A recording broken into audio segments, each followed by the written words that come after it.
Father's Day na sa linggo at bilang pagpupugay sa mga ama ng tahanan, narito ang kwento ni Angelo na tatay na, mistulang yaya pa.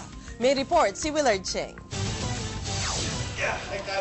Dating nagtatrabaho sa gobyerno bilang ekonomista, pero mas pinili ni Angelo Racoma na sa bahay magtrabaho. Isa siyang professional vlogger at web developer. Basta't may computer at internet connection, hindi na kailangang pumunta sa isang opisina.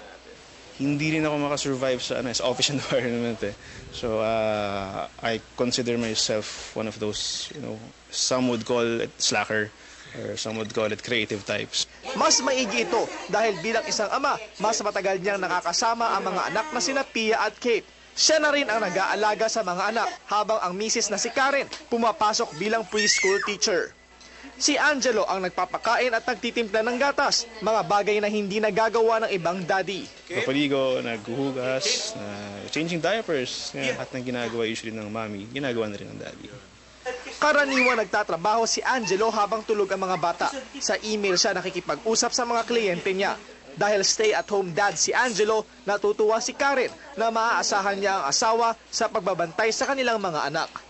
Angelo is a responsible dad naman, and then he's also very playful with our children. At least yung parang may peace of mind ako na he's at home while I'm at work kasi somebody stays with our children. Madalas kinukulit si Angelo ng mga anak habang nagtatrabaho pero okay lang sa kanya kung kapalit nito ay pagiging malapit sa mga anak. Nung bata ako, hindi ko ma-imagine na magiging masaya ako sa mga bata. Parang, syempre, marami akong kapatid. Sabi ko, siguro, never ako magiging masaya sa mga bata. Pero, when we had our first child, Pia, it's fulfillment in itself. Happy Father's Day. Okay. Willard Cheng, ABS-CBN News.